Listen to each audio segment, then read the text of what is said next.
Thank you tim worship, keren banget. Hah, loh kok mengeluh? Bukan, maksudnya terberkati banget sama penyembahannya, thank you.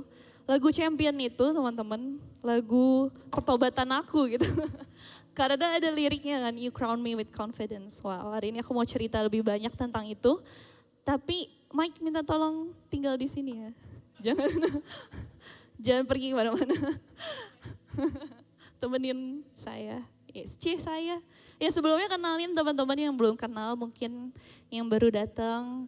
Namaku Althea, bisa dipanggil Thea, tapi lebih suka dipanggil Althea sebenarnya.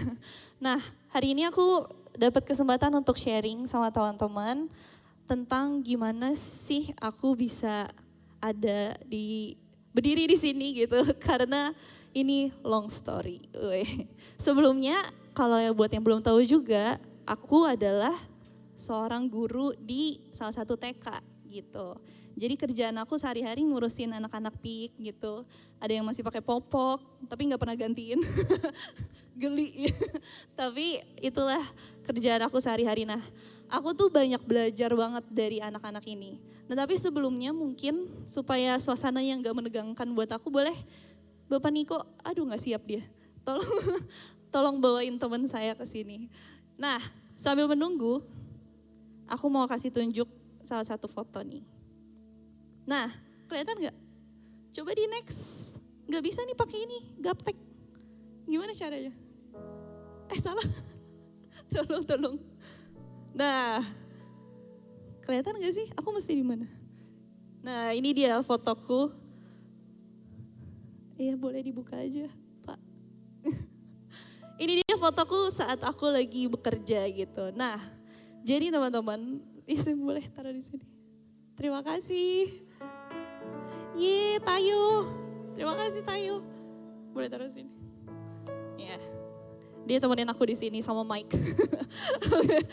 Jadi hari ini aku mau cerita nih. Kalau di TK itu gambarannya kira-kira kayak gini lah ya. Aku udah lengkap tuh ditonjok, di bibirku jeding pulang-pulang pernah. Terus kacamataku diremes, tapi dia bertahan sampai sekarang. Itu kayak, karena kerjaku kayak kadang-kadang kayak gini gitu. Jadi ini ceritanya waktu aku awal tahun ajaran baru gitu. Biasa kan anak-anak kaget gitu mungkin kayak, gimana nih kayak gak ada mamanya atau lingkungannya baru gitu kan. Nah tapi kalau anak-anak lain kan bisa lah ya kayak dibujuk pakai baby shark atau apa gitu. Nah anak ini yang dia lakukan adalah, karena aku bilang sama mamanya udah, tinggalin aja, apapun yang terjadi tinggalin aja. Pas ditinggal, dia nangis selama di playground ini selama kurang lebih 45 menit aja. Tapi yang bikin susah adalah dia nangisnya merem. Nangisnya gini, gitu, merem selama 45 menit. Aku juga bingung kenapa dia bisa merem selama itu. Jadi kalau misalnya dibujuk atau diapain gak bakal bisa, karena dia gak lihat apa-apa. Dia benar-benar merem, dan kalau misalnya kita sentuh dia bakal makin ngereok gitu ya, makin ngamuk. Akhirnya pas udah di playground selama 45 menit, udah lihat ya, cerah banget tuh foto. Kayak udah terik banget tuh matahari. Akhirnya aku memutuskan buat gendong dia. Nah, akhirnya dia posisinya gini, lihat popoknya sampai kelihatan ya. Kayak saking dia tuh ngamuk, glosor ke bawah gitu. Dan akhirnya pas aku pindahin dia masih ngamuk lagi, lanjutin lagi. Jadi kalau sekolah 2 jam ya dia nangis selama 2 jam itu. Nah by the way aku tuh guru BK, jadi kalau misalnya ada anak-anak yang kayak gitu, kayaknya guru-gurunya main lempar aja nih kasih Miss Thea gitu. Jadi kerjaan aku kayak gitu. Nah kenapa aku bilang tadi aku banyak belajar dari anak-anakku di sekolah, karena anak yang kayak gini gak cuma satu teman-teman. Ada satu anak cowok, dia lucu banget, tapi senggol bacok gitu. Jadi jadi gak bisa disenggol, kalau disenggol dia bakal...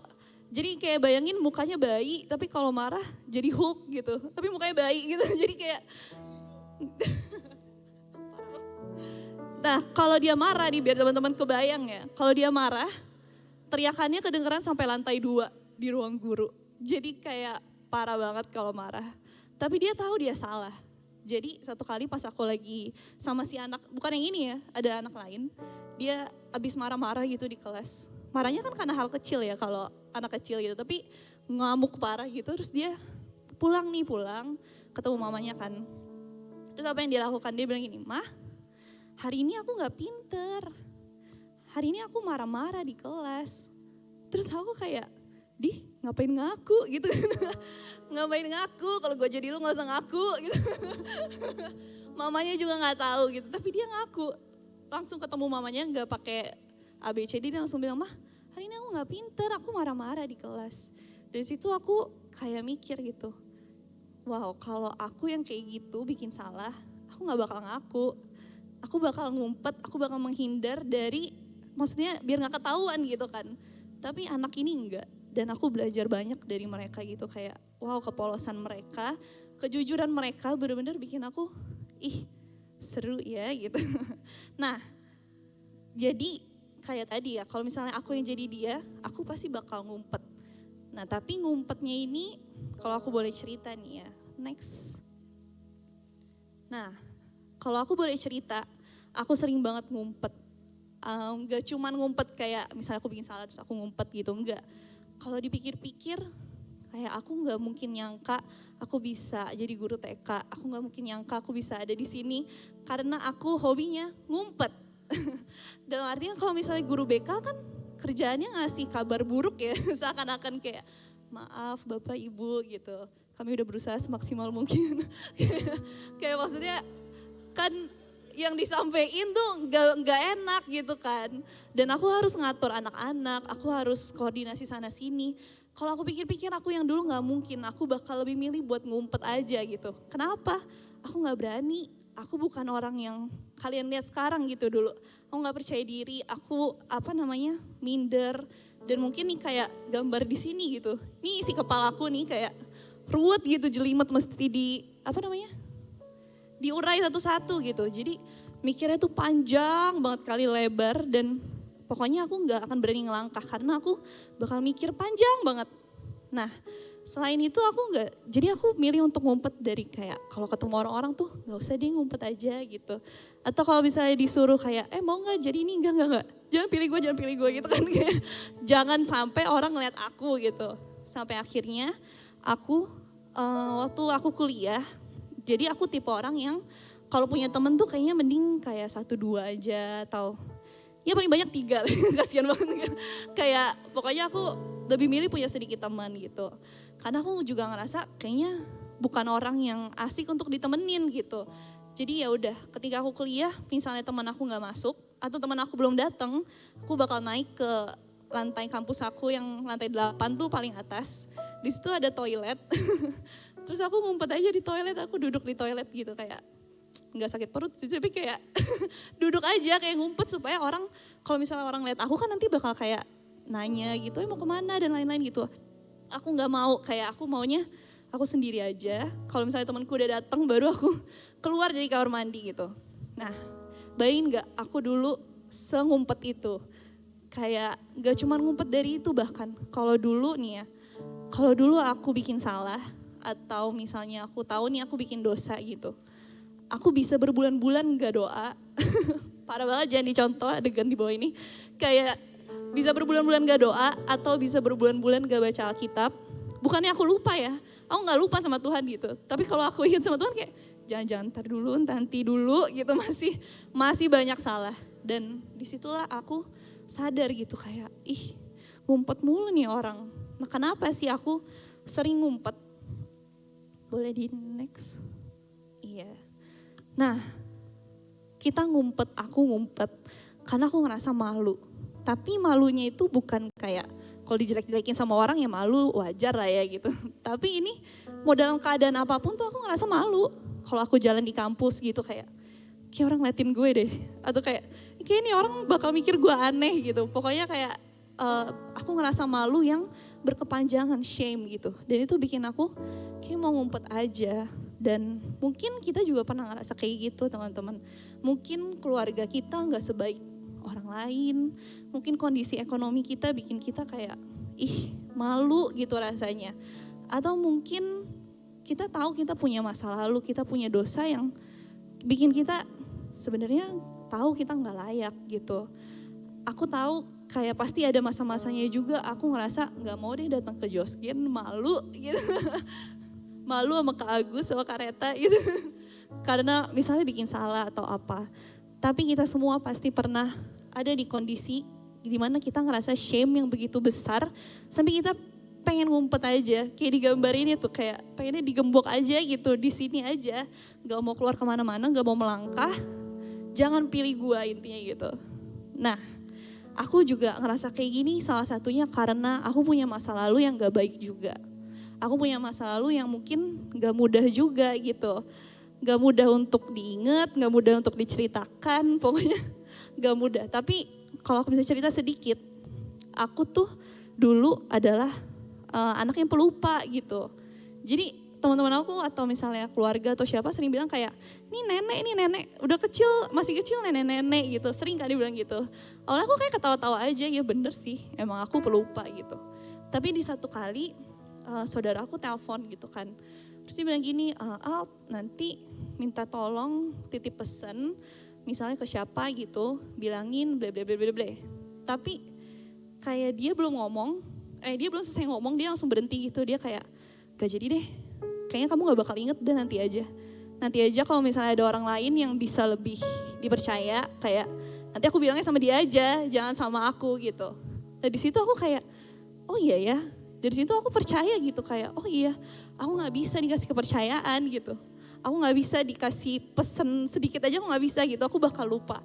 Itu kayak, dan aneh ya, aku inget sampai aku umur 25 sekarang kayak, padahal kejadian itu mungkin udah, gak tahu aku masih sekecil Uriel mungkin. Tapi aku inget sampai sekarang gitu. Nah, jadi dari situ aku menghindari untuk dikasih kepercayaan, menghindari untuk ya itu dikasih spotlight kayak gini tuh jangan aku gak bisa gitu. Dan itu bikin aku ngumpet aja pokoknya. Jadi kalau kita punya shame, kalau kita punya rasa malu yang misalnya karena masa lalu kita, karena kondisi keluarga kita, karena kondisi ekonomi kita atau siapapun, ya itu akan bikin kita ngumpet. Tapi teman-teman sebenarnya ngumpet ini udah ada dari zaman bahela. Kalau kita lihat nih ya. Coba pakai ini. Wih, ternyata gitu. Oke. Nah, jadi di sini udah ada dari di Kejadian 3, bayangin. Itu kitab paling depan yang kalau orang gak pernah baca Alkitab pasti dia cuma tahu Kejadian.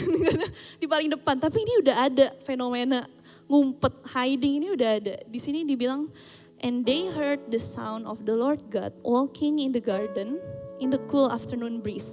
Jadi bayangin gak, ini tuh kayaknya Adam dan Hawa lagi di taman, terus tamannya tuh bagus gitu. Kayak dia kan menciptakan ini dan di senja-senja gitu guys, kayak bagus kan. Tapi the man and his wife, Adam dan Hawa, apa dibilang? Hid and kept themselves hidden. Bersembunyi dan memang sengaja supaya gak terlihat from the presence of the Lord. Jadi dia tahu nih kan Tuhan bilang, kamu boleh makan buah di taman ini, tapi buah yang itu jangan kamu makan. Tapi yang dilakuin dia makan. Dan nextnya dia tahu dia salah, dia ngumpet. Ngumpet dari ketika dia dengar Tuhan datang tuh dia langsung ngumpet. Dan di sini dibilangnya hidden from the presence of the Lord. Supaya Tuhan gak temuin dia, karena dia tahu dia salah. Tapi Tuhan kita bukan Tuhan yang kayak gitu ternyata. Mungkin kisah ini teman-teman sering kayak dengar, abis ini Adam dan Hawa dikutuk, abis ini kita jadi hidup susah karena Adam dan Hawa gitu kan. Tapi di sini dibilang, but the Lord God called to Adam and said to him, kita baca sama-sama, dia bilang apa? Where are you, Adam? Dan siapa namanya? Hawa. Kayak, kamu di mana? Bayangin dia ngumpet di dalam semak-semak gitu, terus Tuhan kayak nyari di semak-semak. Kayak dia nyari. Bisa gak misalnya Tuhan kayak, Tuhan tahu nih dia salah, ya udah langsung aja keluarin. Tapi dia bukan Tuhan yang kayak gitu. Dia cari, dia jalan nih, dia bilang, the Lord walking in the garden. Dia keliling taman, dia cari, kemana? Udah manusianya cuma 2, hilang lagi gitu kan. Kayak kemana nih? Ya udah dia cari dan dia tanya, kamu di mana? Dia nanyain. Dan kadang kan kita pikir, ya udah kita ngumpet. Tapi Tuhan tuh nggak mau kita di situ. Dia nanya kita, kamu di mana? Sini cerita kamu bikin salah apa, ya kan? Tapi yang kita tahu kalau kisah ini tuh kayaknya parah nih Adam dan Hawa. Gara-gara ini nih Tuhan marah nih dan lain-lain gitu. Tapi enggak, dia cari, dia call, dia panggil kita juga teman-teman. Kalau kita salah, kalau kita punya sesuatu yang mungkin kita hide, dia cari kita. Dan makanya di sini kita dipanggil dari tempat persembunyian kita ke tempat aman yang udah Tuhan kasih ke kita gitu. Di mana tempat amannya? Ya tadi, di presence of the Lord, di kehadirannya Dia, di kasihnya Dia. Kalau kita ngumpet terus di situ, Tuhan panggil kita gitu. Jangan ngumpet terus, jangan menghindar terus, jangan kayak apa ya? Gak deh Tuhan, ntar dulu. Jangan aku gitu. Atau misalnya kalau dulu aku di kampus gitu ya, ditawarin jadi, kamu mau gak jadi ketua ini? Enggak, jangan. Padahal panggilan kita bukan di situ. Panggilan kita di safe place-nya Tuhan gitu. Di kasihnya Tuhan, di kehadirannya Tuhan. Dan kita bisa ngerasain kasih Tuhan. Kalau kita sembunyi terus kita bakal stuck gitu. Gak bisa kayak, oh Tuhan tuh kayak gini ya, nggak bisa. Karena buat keluar dari tempat persembunyian kita aja susah gitu kan. Apalagi kita mau menghadap ke Tuhan gitu. Nah aku tuh punya, tadi kan aku cerita, aku punya masa lalu yang nggak mudah juga gitu. Nah aku simpen satu kejadian yang bikin aku tuh kayak, kayak trauma banget gitu. Bertahun-tahun aku simpen sendiri. Dan setiap kali aku inget aku kayak, nggak apa-apa udah sembuh gitu, kayak biasa aja lah, udah kejadian bertahun-tahun juga. Sampai akhirnya ada satu orang ini nih si yang di belakang itu, Kak Anton. Kayak akhirnya aku berani untuk cerita sama dia gitu kan. Dan aku sadar kayak aku nggak dipanggil untuk pendem ini sendirian. Kalau misalnya kita mikir kayak udahlah udah bertahun-tahun, dibilang pelupa aja sakitnya 20 tahun gitu. Enggak, jangan kayak gitu. Karena Tuhan mau panggil kita ke sini. Kalau ada sesuatu yang bikin kamu sakit atau sesuatu yang bikin kamu kayak ngerasa salah, ngerasa malu terus, ayo datang ke sini. Dan dia mau panggil kita ke dalam kasihnya dia. Dan gini teman-teman, dia mau nyembuhin kita dari sesuatu yang bikin kita paling sakit. Kadang kan kita menghindari ya kayak, udah deh sembuhin yang ini aja gitu. Tapi luka yang dibuka, yang kayak mesti dijahit gitu, kalau kita ke dokter takut ya, kayak udah lukanya kebuka terus ngebayangin mesti dijahit, jarumnya masuk gitu, menembus daging, pokoknya kayak kok kayaknya serem, lukanya makin besar tuh makin serem buat disembuhkan, ya gak? Betul kan? Kalau lukanya cuma kebaret doang kayak ya udah tinggal kasih betadine gitu selesai. Tapi kalau lukanya besar kan mau ke dokter aja kayak apa nanti mesti disuntik. Kok disuntik sih? Ya apa nanti mesti dijahit, apa nanti mesti diapain gitu kan. Kita mikir ini aja kayaknya mendingan apa nggak usah gitu ya. Tapi kalau itu nggak disembuhin, itu bakal bikin lukanya jadi luka yang basah. Yang setiap kali dipegang tuh kayak masih sakit gitu. Tapi kita nggak apa-apa. Orang lukanya udah bertahun-tahun nih udah nyatu sama kulit gitu.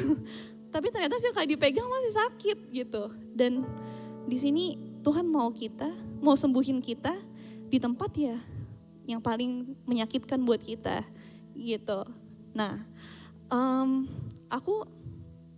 ketika aku mulai berani cerita sama Kak Anton gitu, ketika aku mulai berani cerita sama Kak Agus Kareta, ketika aku udah sadar kayak oke, jadi kalau buat sembuh tuh harus cerita gitu, harus ngaku. Tapi itu kan gak enak ya, kayak gimana sih? Kadang mau ingat masa lalu itu aja kayak jangan-jangan jijik, najis gitu kan. Atau kayak mungkin itu bikin kita kayak ngerasa bodoh banget. Atau bikin kita ngerasa bersalah banget. Tapi ya ayo kalau mau sembuh ya harus dibuka, ya gak? Kayak kalau mau sembuh ya harus ke dokter.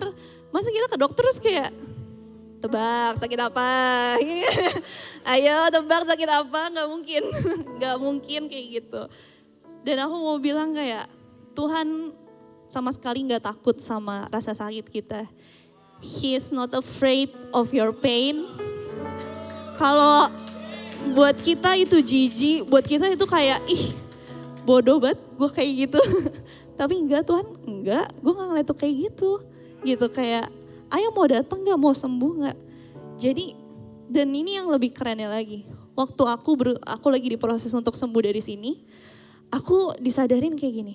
Tuhan tuh bukan cuma ada buat nyembuhin kita sekarang, tapi di saat kita lagi disakitin waktu itu, dia ada di situ juga.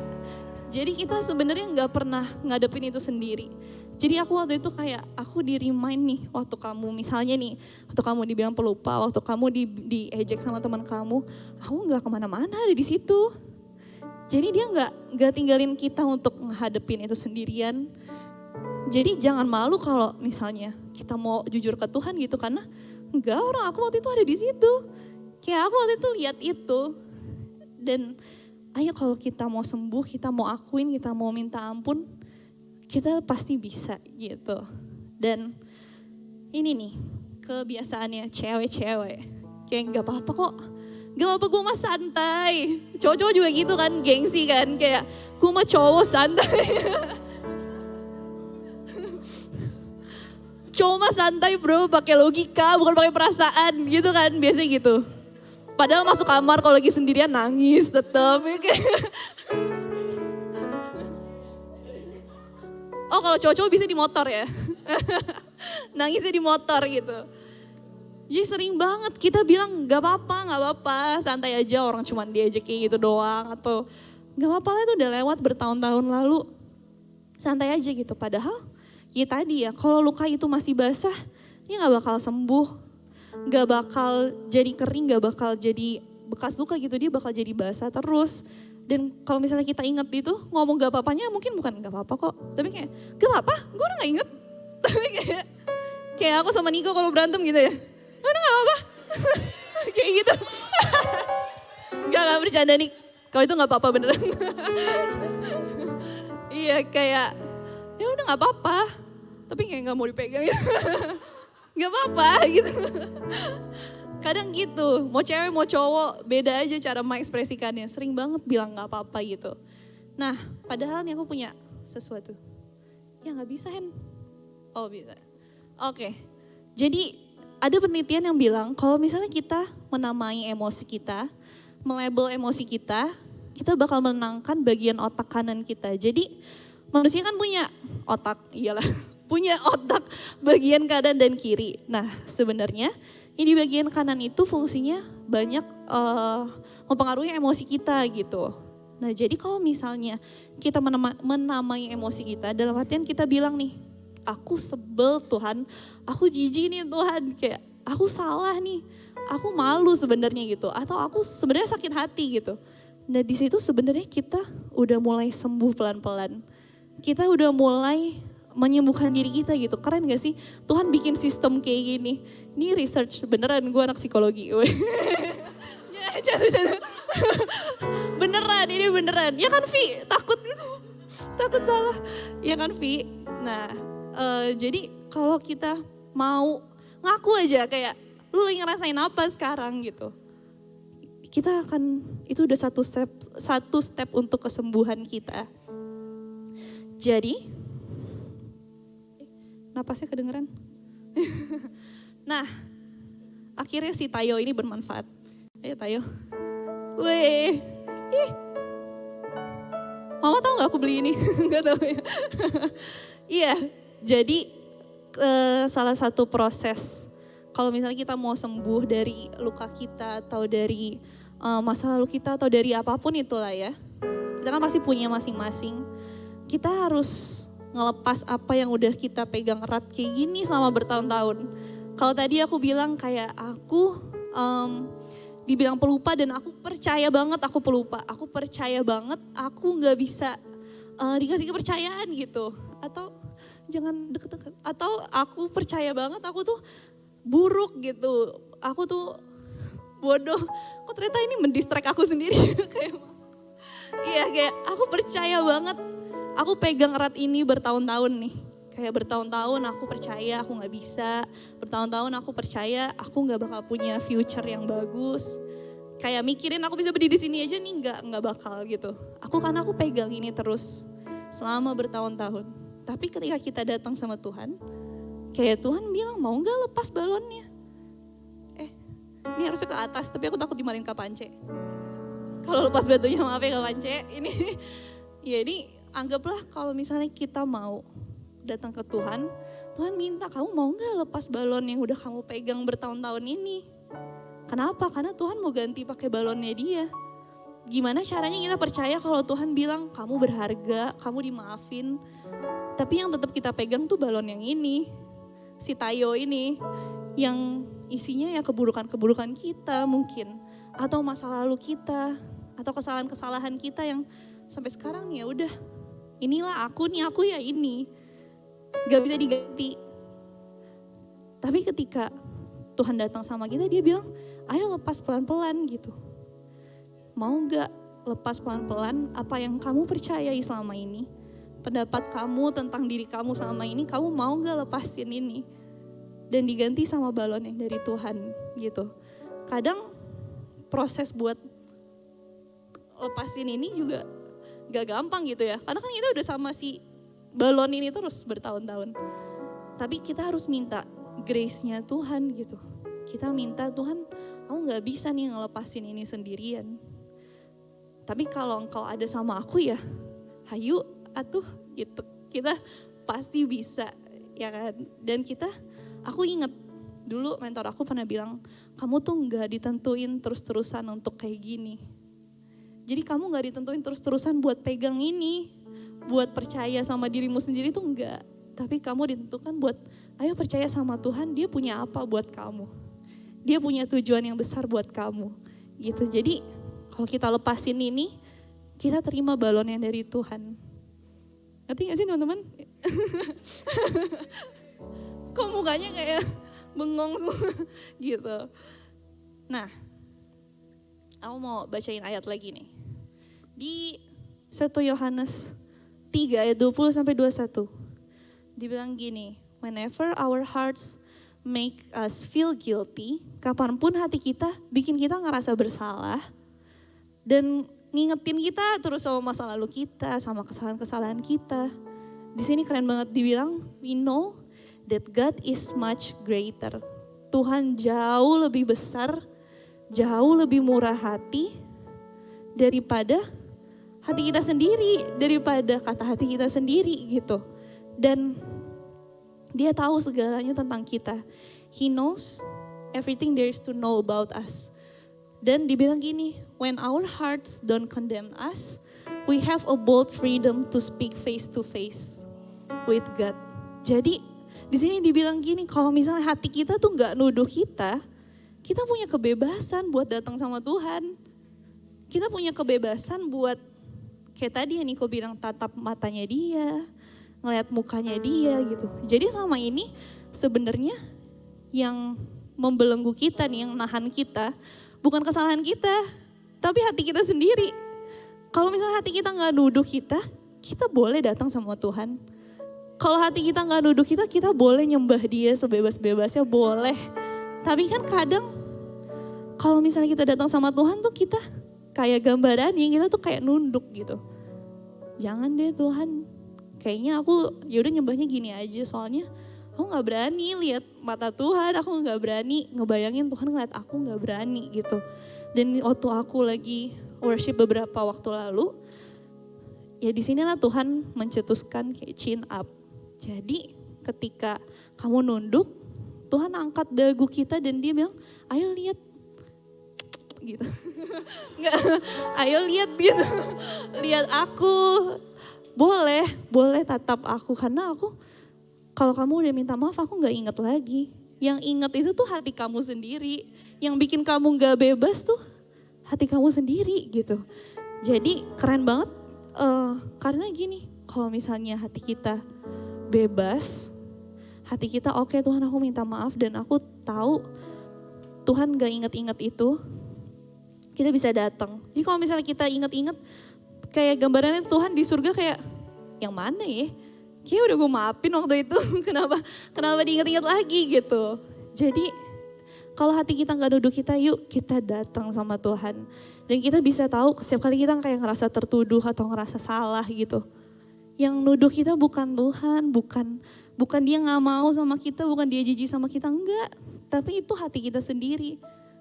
Jadi yuk kita datang sama Tuhan karena dia gak takut sama kita.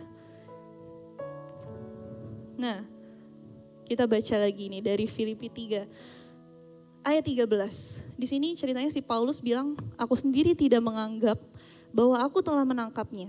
Tetapi ini yang kulakukan, aku melupakan apa yang telah di belakangku dan mengarahkan diri kepada apa yang di hadapanku. Dan berlari-lari kepada tujuan untuk memperoleh hadiah, yaitu panggilan surgawi dari Allah dalam Kristus Yesus. Jadi Paulus kan kita tahu ya dulu dia menganiaya umat Tuhan.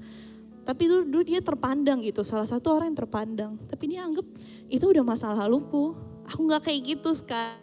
Aku mau tinggalin itu dan aku mau fokus sama apa nih yang Tuhan kasih ke aku. Apa tujuan Tuhan buat aku?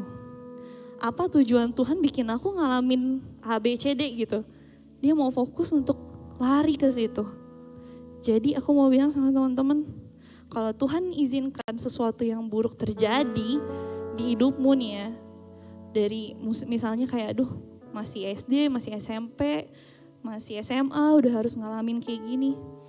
Artinya Tuhan mau pulihin kamu juga. Dia gak mungkin kayak izinin itu terus udah pergi gitu. Enggak, Adam dan Hawa aja dicariin sama dia. Habis bikin salah dicariin dia ntar semak-semak bayangin. Tapi sama kayak kita gitu. Kalau ada hal buruk yang diizinkan terjadi, artinya Tuhan mau bekerja di situ. Dan aku benar-benar rasain ini sih. Aku udah izin sama orangnya untuk cerita. Jadi aku ketemu sama temen di Medan. Dia salah satu anak baru kuliah. Dan ketika aku dikenalin sama Kak Agus, dikenalin Kak Agus ke dia, aku kondisinya juga masih proses untuk pulih gitu ya. Tapi ketika aku lihat dia, ketika aku dengar cerita dia, lah ngaca, apakah kamu adalah aku gitu kan, kayak kok ngaca banget gitu. Dan ketika aku berusaha untuk menghibur dia atau aku encourage dia, secara gak langsung aku juga menyembuhkan aku dan aku percaya kayak itu Tuhan yang kerja. Jadi kalau misalnya kita ngalamin ini, percayalah this is not about you. Kayak ini bukan tentang kamu, tapi gimana Tuhan mau kamu, misalnya ada teman kamu nanti yang ngalamin kayak gitu, kamu tahu caranya gimana. Selama ini kan Kak Anton, Kak Agus Kareta ngomong sama aku tuh cuman kayak keluar kuping kiri, keluar kuping kanan. Sampai akhirnya aku tahu kayak oh ini tujuannya.